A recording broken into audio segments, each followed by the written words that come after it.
Hey guys, I'm your host Tara A. Devlin, and welcome to this week's episode of Kowabana, true Japanese scary stories from around the internet. My latest book, Kowabana Volume 12, is now out. Collecting even more of your favourite stories from the show, you can find creepy ghosts, abandoned buildings, haunted shrines, fascinating monsters, and much, much more. You can find that on Amazon right now and help support the show at the same time. This week, we're looking at some tales of horrifying, horrendous, and downright awful curses. First up, after a young man's grandfather passes away, they find something hidden in his storehouse that perhaps should have stayed hidden. Find out why in Cursed Lump.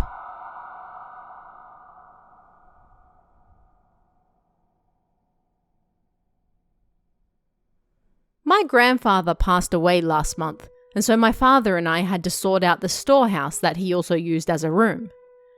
It's a little embarrassing to say, but he lived in a really old, really creepy house, and the storehouse was so old that it was falling apart as well, so we used this opportunity to knock it down and build a new one instead.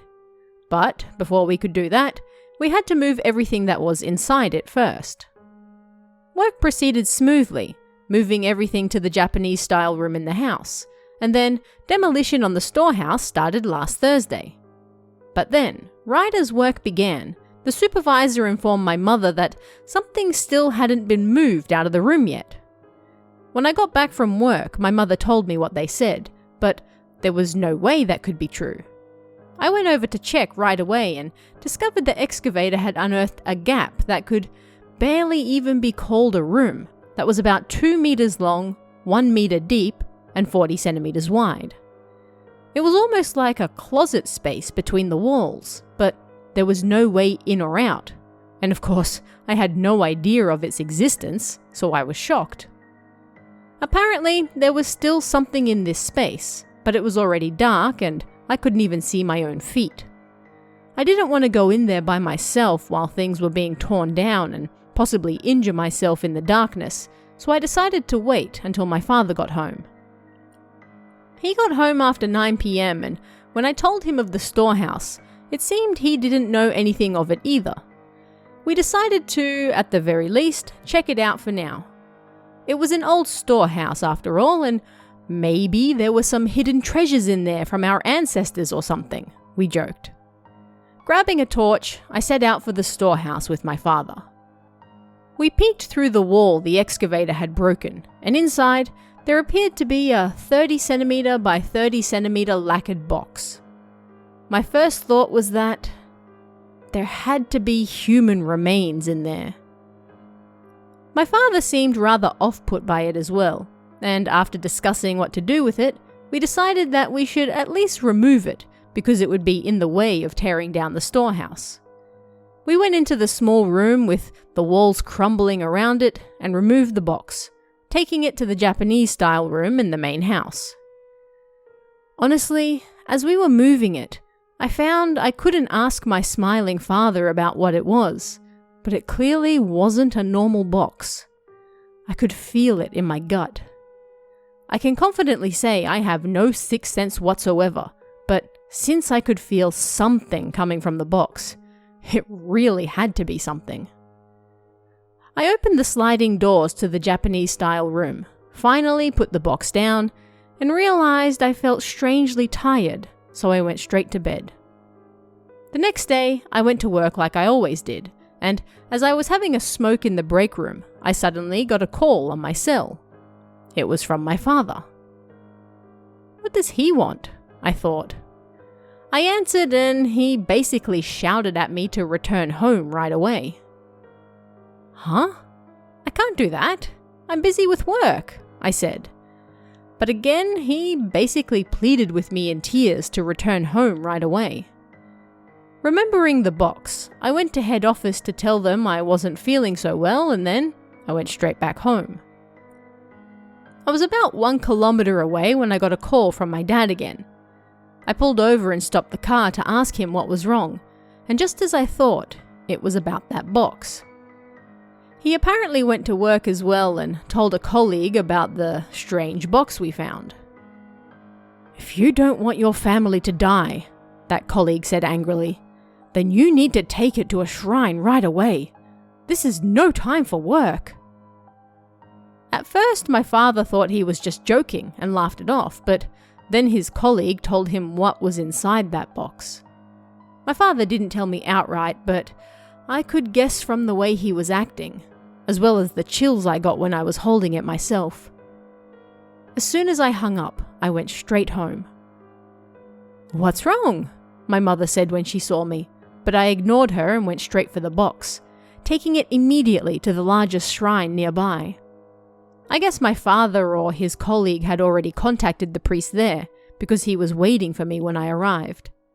He took the box without saying a word and then handed me some small, very battered-looking charms, enough to give one to each member of the family. According to the priest, inside that box was a lump of a curse. It wasn't hidden in that room, but rather it had been sealed in there. When I got home, my father was waiting for me, an exhausted look on his face. I told him the priest at the shrine took the box, then I handed him the charms he gave me, and the two of us went to check out that small room again. It was too dark to see it the day before, but this time around, we could see something written on the floor. It appeared to be written in Sanskrit. Was that box really sealed in that room? I couldn't help but wonder, but at any rate, we asked the contractors to continue demolishing the building now that the box was gone. But honestly, I still can't believe it. Could the contents of that box really be human? Or at least something similar, just like I thought? And then someone could use that to create a curse? I wonder if other boxes like this exist outside of my family too. Next, our narrator starts going to a new school that's full of, well, not the nicest people. One person in particular takes a disliking to them and often bullies them, but it's not long until the shoe is on the other foot. Why? Find out in Bullying Revenge.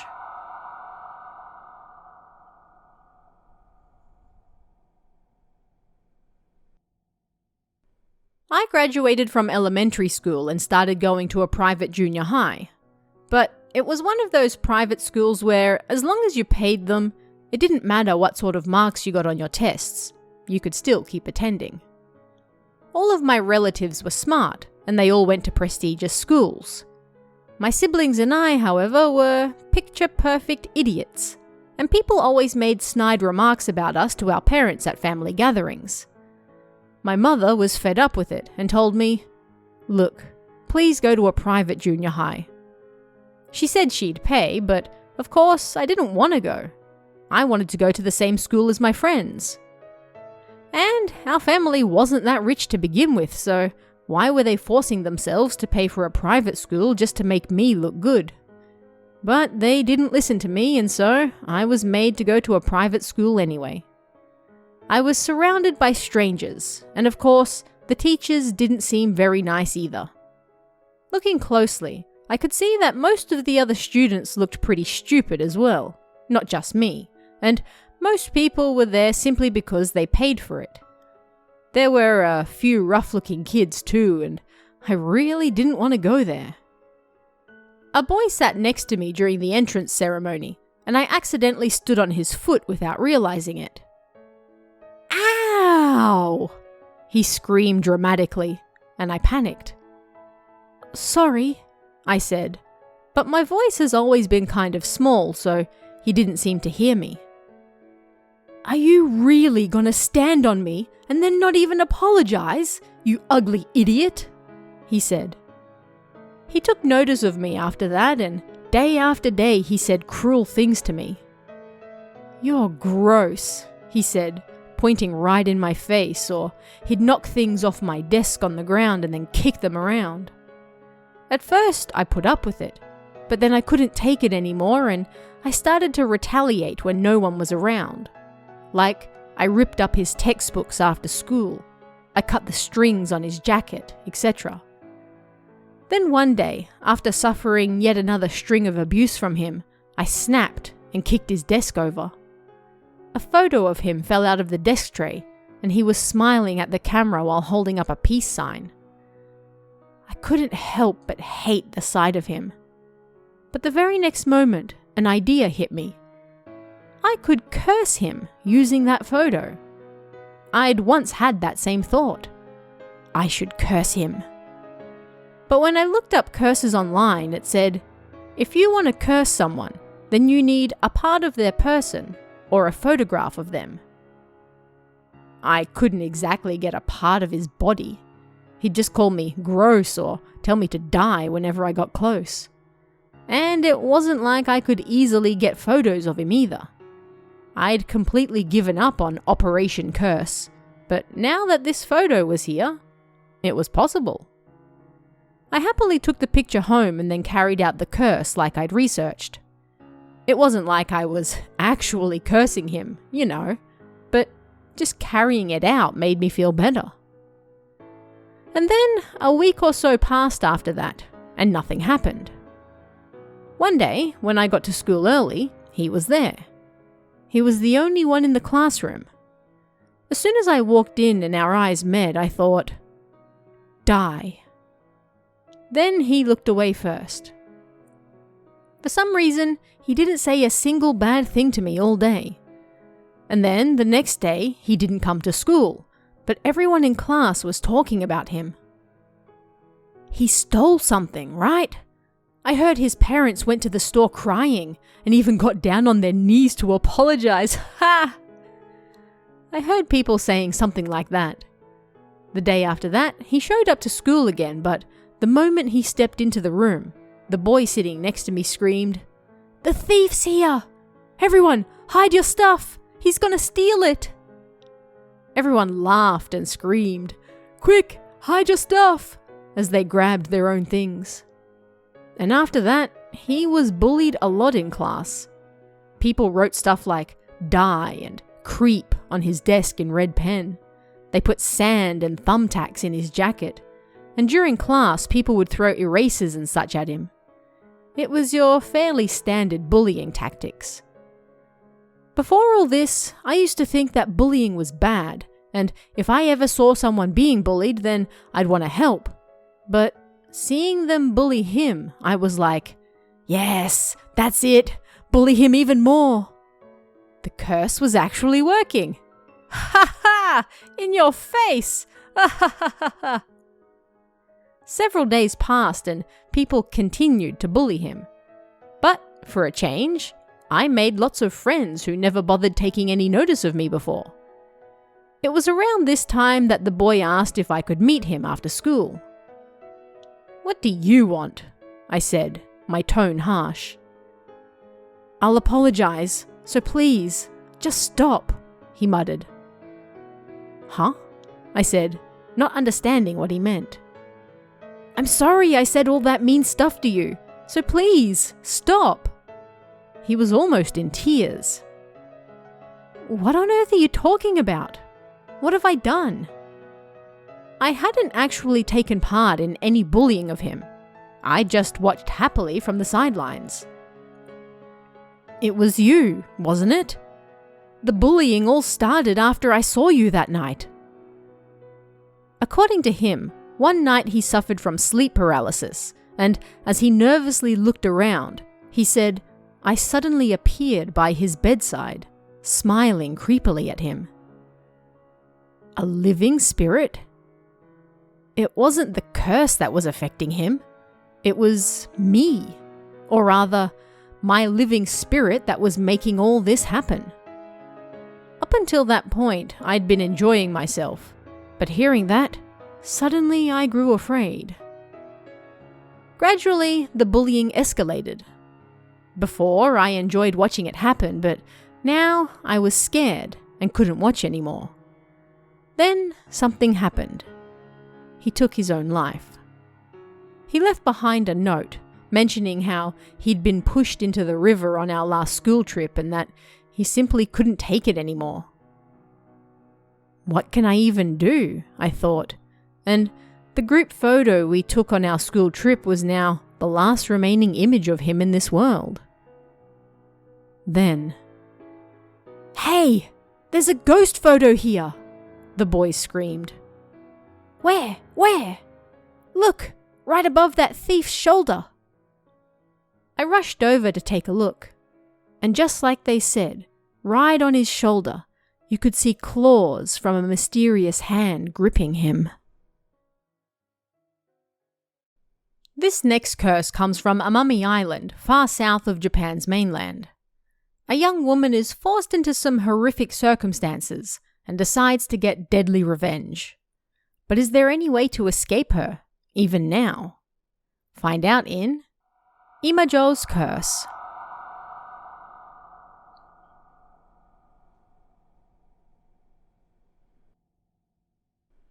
This is a story about some local customs and traditions.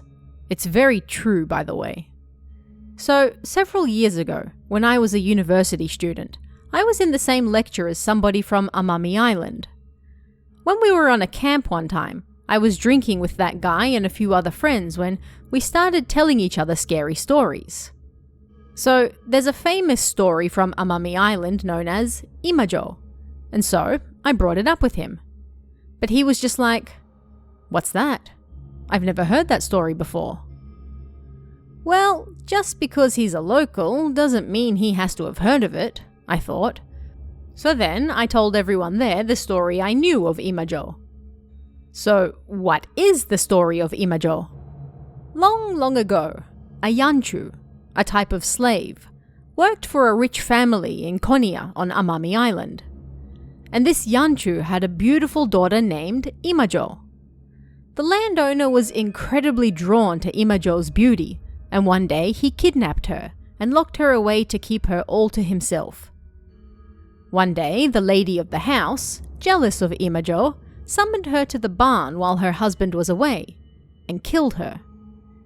Imajo had not consented to being taken by the woman's husband, and now she had been killed in jealousy. So she turned into an evil spirit to curse the entire man's family. Before long, everyone living in the household died, or at least, that was how the story went. This type of story is pretty common in local folklore, I think. Anyway, we got to talking about taking a trip sometime soon, and he said that if we went to Amami Island, then we could go and stay at his place. As such, me, that guy, and another friend decided to stay at his place on Amami Island during the summer holidays.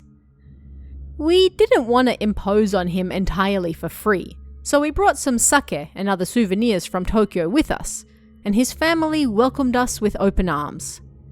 Everything was super exciting, and we enjoyed a fun island vacation. One night, we were drinking with that guy's dad, and I decided to ask him about the Imajo story. He seemed to be in a pretty good mood because of all the sake, so he happily told us about it. I mean, it was pretty much the same as what I said about it, but the details were pretty gross. According to him, the yanchu of the time were of an incredibly low status, and so they were treated rather cruelly. When Imajo was killed, she was pregnant. The wife apparently locked her in the barn for several days and subjected her to all sorts of torture before finally killing her with some burning tongs. And apparently, it wasn't that Imajo just happened to turn into an evil spirit. Rather, her grieving family retrieved her body, and then they used it to put a curse on the family who stole her from them. But this curse was so strong that not only did the landowner's entire family die, but Imajo's family as well. Around this point, my friend's grandmother woke up, perhaps by the loud, joyful voices telling stories, and she started yelling something angrily in the local dialect. My friend's father lived in Tokyo for a while when he was younger, so he spoke to us in standard dialect, but I couldn't understand a single thing his grandmother was saying. Anyway, his father was nearly on the verge of tears, and we were the ones who asked him to tell the story, so we apologized and then all went to bed. My friend, seeing his father about to cry, almost started crying too. Anyway, the next day we went to see my friend's father to apologize again. We were the reason his grandmother got angry after all, But he said the reason she got so angry was that elderly people in the area really believed in Imajo's curse. And apparently, if you told her story, then she would really appear to curse you too.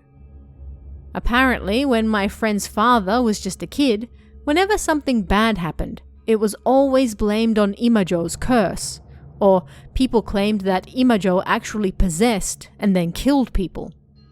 And that was the reason my friend didn't know about her story. His grandmother got angry whenever anyone tried to speak of her.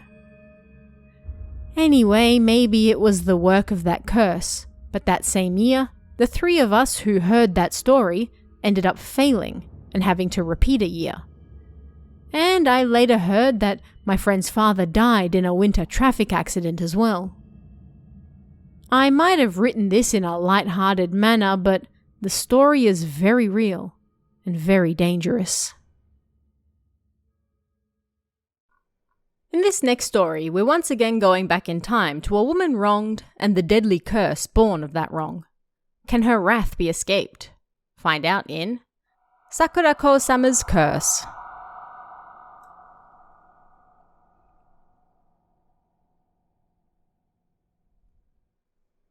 During the Taisho and Showa periods, ironworks were incredibly profitable.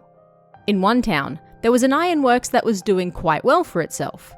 It continued for several generations, but then it was destroyed by modernity and went out of business. The man who ran the business tried to clear all his debts, but in the end, even selling the business couldn't help pay them all off. He had a strong sense of responsibility, and he decided that he would pay them off somehow, even if that meant sending his child to a foster family. In the end, he sent his only daughter to live in a village in Ji Prefecture. This girl's name was Sakurako. She was only 11 years old, and she had been raised as a young, proper lady. Yet her foster parents treated her much like a slave and worked her hard. She was unused to this type of work and greatly struggled. Day after day was a struggle for Sakurako, and it wasn't until 3 years later that she finally started to adapt to life in the village. But then one night, when she was 14, everything went to hell. A man snuck into her room. Of course, she had never been with anyone before. She was so terrified and full of despair that she thought about taking her own life. But then she stopped. If I die now, there will be no proof that I ever lived, she thought. She decided that first she must accomplish something, and then she could take her own life. She worked every day, and the only freedom she ever had was her ability to think. With that freedom, she had to accomplish something. She chose to divide all the people she had ever met into 2 categories: those she was thankful to, and those she resented. Every single day, one by one, she would divide them into these categories. Then, when she was done, she would end matters. And so, that was what she did. But she had been raised as a young lady, so through various social circles, she had met a lot of people. At first she continued steadily, but over time, she found several days passing where she didn't even have time to think. In the end, she continued living without finishing what she had declared she would do. Then one day, 4 years later, when she was about to turn 18, happiness finally found her. She fell in love. He was a young man of 21 who lived next door. He was known around the village as being honest and sincere. By this point, Sakurako's attitude towards her work was quite serious, and her foster parents were very fond of her. They both held a good reputation throughout the village, and so they were allowed to marry. And when Sakurako turned 18, they did. Finally, she was happy. But that very first night, Sakurako saw something she shouldn't have. On her new husband's back was a large scar that she had given him 4 years earlier. Yes, he was the man who made her want to end her own life. Sakurako was confused. She loved him, yet she hated him. She hated him, yet she loved him. that same man stood right in front of her. Sakurako decided that she would have to kill him. Then she would end herself the same way.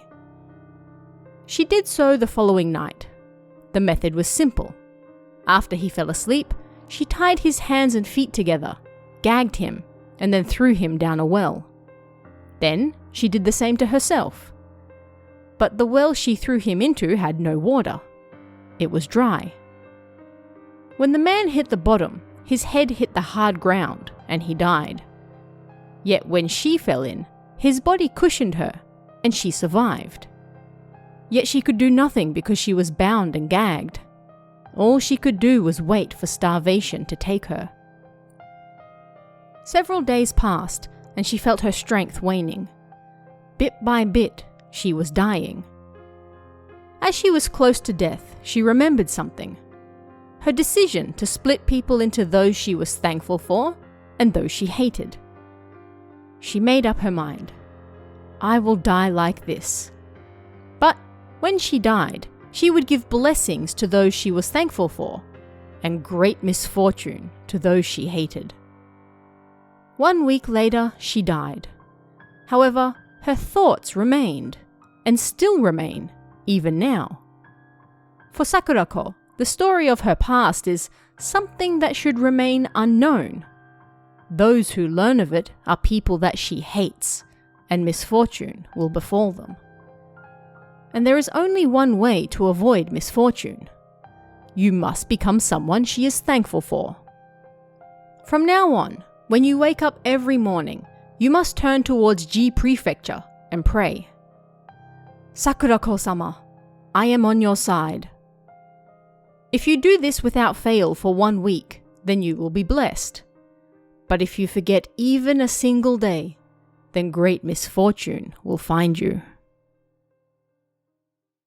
Mirrors are holy objects in Shinto, and for that reason you often find them involved in stories of curses. This story is no different, but this mirror seems a little different to most. Find out why in Cursed Bronze Mirror.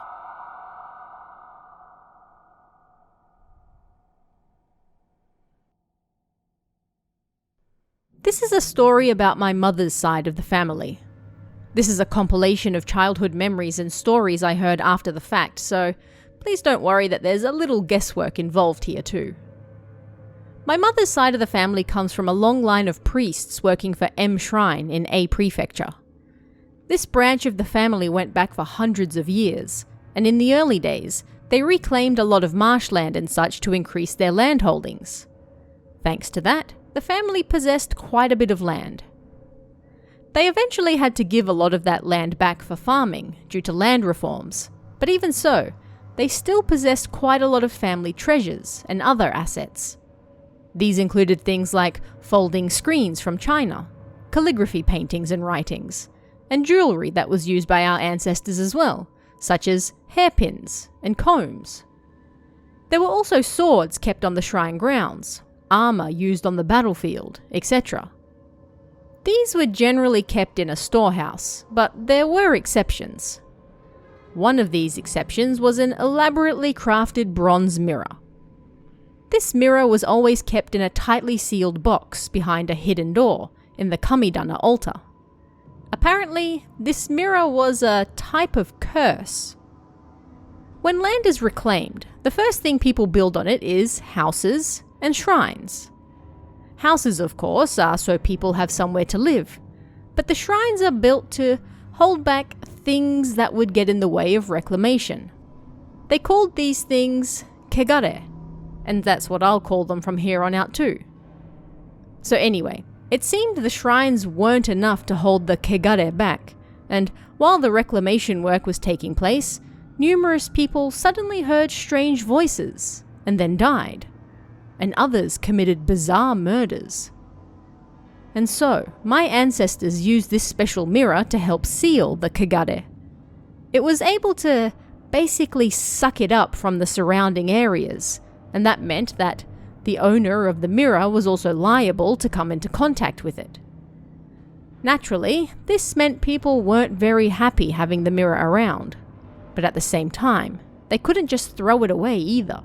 So, some family members with similar mirrors enshrined them in a kamidama altar that was on my mother's side of the family. Now, to make sure that mirror was never thrown out, the owner of the house and those tasked to watch over it continually married within each other's families for generations. My father's side of the family were on the side tasked to watch over it, and if anything ever happened to the person currently in possession of the mirror, then they would quickly marry into the family and take over. That was exactly what happened with my father as well. My father's side of the family were rather lax, all things considered, but those who owned the mirror were rather bad when it came to the marriages of near relatives. My mother came from that family. She had 2 younger brothers, but one of them, my uncle, disappeared with his wife and son, my cousin, shortly after he was born. The reason was no doubt he didn't want to inherit that mirror. The mirror gathered kegare to it, adversely affecting the areas nearby. This was why my mother and her younger brother, my uncle, were always so sickly. But unless someone was there to watch over the mirror, then disaster would befall the land. Both my mother's side of the family and my uncle's wife's family were reproached by relatives, but nobody was able to find them. In the end, my father married my mother and took over the position of watching over the enshrined mirror with my mother's parents.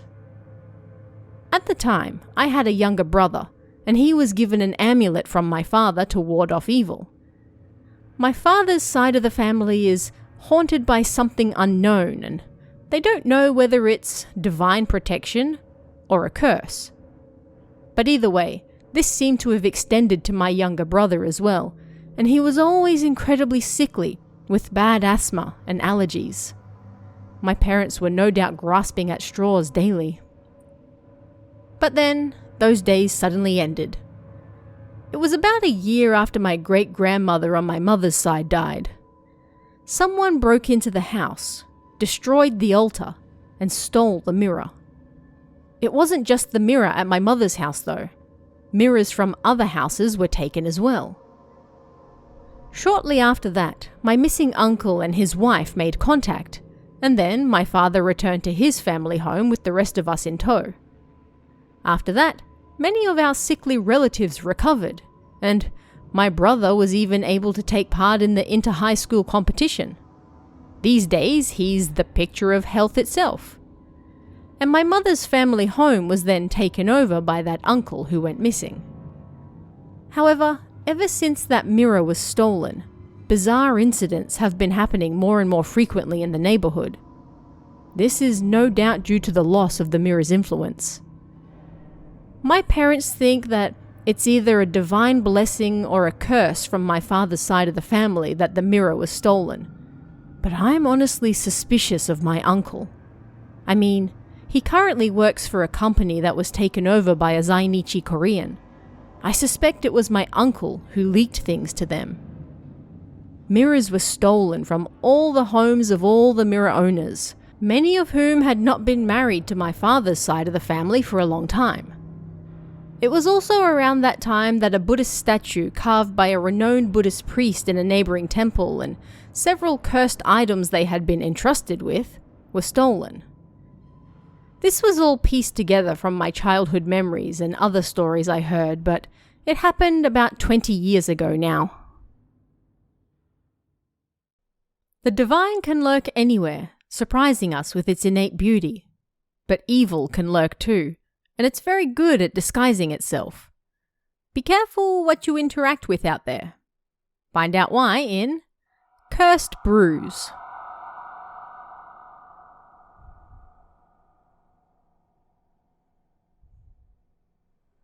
When I was in high school, I went camping with some friends. One of them said they knew a really good spot that few other people knew about. And when we got there, the place was perfect.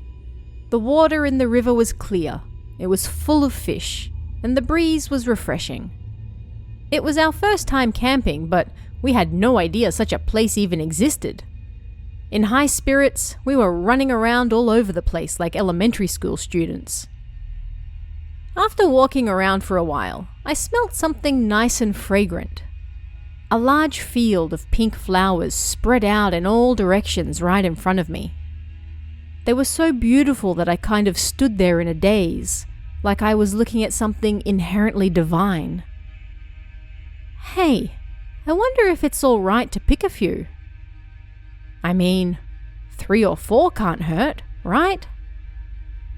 Looking back on it now, picking flowers we'd never seen before probably wasn't the right play, but even so, we were curious and ended up picking a few.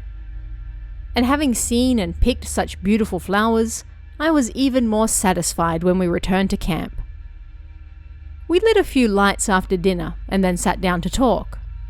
We talked about things we'd seen on TV recently, teachers we didn't like, boys, and then finally, scary stories. We were yelling and screaming late into the night. However, M, who was usually so lively and in charge of laughs, at some point fell quiet. M, what's wrong? Are you okay? If you're not feeling well, you should go to bed. No, I'm okay, she said, but her face was pale and she was huddled up and shaking. She didn't look okay at all. You don't look okay. Do you want to go home? I'm fine, really. Everyone was worried and huddled around her, but she kept insisting she was okay. Finally, she grabbed us and screamed in pain. Shut up! It hurts! By this point, her face no longer looked human. As all this was going on, I heard someone muttering something by my ear. Who the hell was playing a joke at a time like this? Hey! I turned around, but there was nothing there but darkness. M's eyes rolled back in her head and she fell to the ground. Her shirt rolled up, and I could see a blue bruise on her stomach. We shook her awake and asked her what was going on. Suddenly, my stomach started to hurt and I thought maybe I was just sick, but I guess not. Then I felt a pain, like something trying to tear itself out of my stomach. After that, I don't know. If she was just sick, then sure, fine, whatever. But that look on her face when she attacked us was... Even without saying it out loud, we all agreed that something must have possessed her. Suddenly, someone else screamed and then grabbed their ear. What's wrong? I felt an itch behind my ear, but then I heard someone speaking, she said, her face pale. Let's go to bed, someone else said, and everyone agreed. I went in the tent and started listening to some music on my Walkman to calm down. When things had finally settled somewhat, my Walkman started to skip, and as it did, I heard a sound. It was the same voice I heard muttering in my ear earlier. Scared, I started to tremble. It's... No, I muttered to myself, but it was the same. And the voice was gradually getting clearer. I removed my headphones and wrapped myself in my sleeping bag, but still I could hear it. It hurts. Tears fell from my eyes and I covered my ears with my hands. Finally, I understood what the voice was saying. I could hear it clearly. It hurts. I couldn't take it anymore. Covering my ears, I screamed. What's wrong? Another girl in the same tent asked me. I was about to answer when suddenly I felt a pain in my stomach.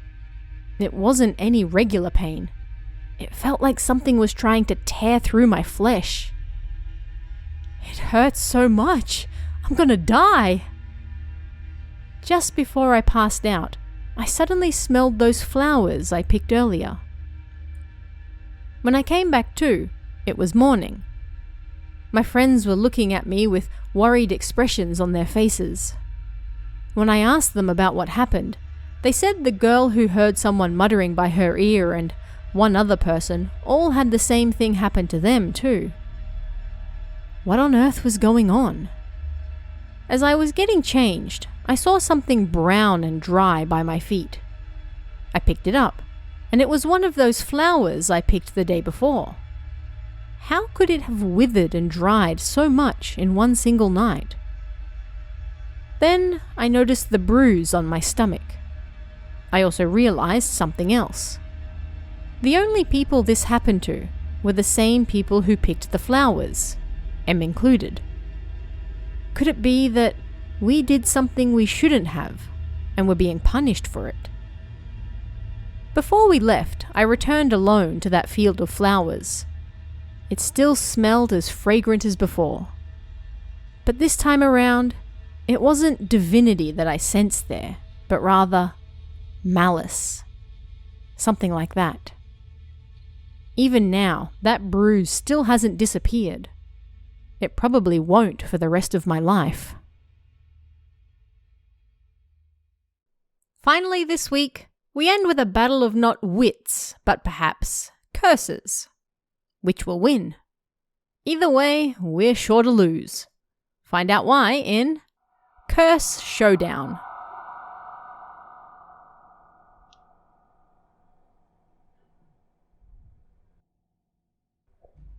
This is the only story that's ever happened in my life that was both scary and supernatural.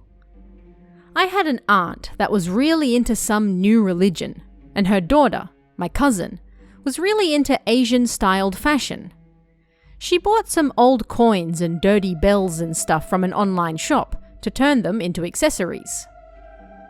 One day, one of the superiors or whatever from this new religion showed up at my aunt's house, and when he bumped into my cousin, he tried to convince her once again to join them. She had been fighting with her mother, my aunt, over the religion for quite a while because she didn't want to join. The pair tried rather hard to persuade her to join. I was there at the time and I could hear voices coming from my cousin's room. But then suddenly, that man started screaming and making a ruckus. I was about to run over and stop him when my cousin came out. "He broke my necklace and bracelet," she said, holding the pieces in her hand. Behind her, that man and her mother were chanting something. He was showing off his psychic abilities, saying stuff like, "The malice of farmers who died is trapped within these coins," and "Something terrible is going to happen to the person who dismantled this bell." They were so persistent that both my cousin and I grew afraid, and we left the broken pieces of jewelry there and fled. After that, my aunt put them in a small Buddhist altar. Then she surrounded it with smelly salts and continued chanting. I don't know whether psychic powers are a real thing or not, but after that, my cousin contacted me and said that the piles of salt had rotted. I went over and the salt had indeed turned into some sort of sticky greenish black liquid. If the salt was the only odd thing that happened, then we could just laugh it off like, "Ha ha, what a great performance." But the superior from the new religion who took the pieces with him ended up losing his feet to rot, and the salt also continued to rot, and then my aunt's feet started to rot. They summoned a local shrine maiden, and she said something similar to that man, like, "This is a foreigner's curse." It was too much for her to deal with, so she refused to help. And of course, my cousin was so scared after that she got rid of all her ethnic clothing as well. My aunt was excommunicated after that. "You have brought something terrible to us," they said. And apparently that man ended up dying not too long after as well. But what puzzled me most of all was my cousin's reaction to it all. I remember her joking, like, "I guess in the battle of a self-styled psychic versus a foreigner's curse, it's the foreigner's curse that wins." A massive thank you and shout out to this week's Comey tier members, Christina, Giovanni and S-. It's thanks to your support, along with everyone else, that I'm able to keep doing this show, so thank you very much. Don't forget to check out Kowabana Volume 12, out on Amazon right now. And check out our newly revamped merchandise store at kowabana.store. And if you'd like to chat about this week's stories, come and join us in the Kowabana Discord. You can find that link in the description or on kowabana.net. You can also check out our Patreon at patreon.com/TaraADevlin for exclusive bonus stories and extras, or our YouTube channel at youtube.com/KowabanaJapan for all sorts of Japanese horror you won't find anywhere else. Thanks guys, stay safe, and I'll see you again next time for even more Kowabana, true Japanese scary stories from around the internet. Want even more scary stories? Head over to kowabana.net for new translations every week. You can also join our Patreon for exclusive stories you won't find anywhere else. Head over to kowabana.net now.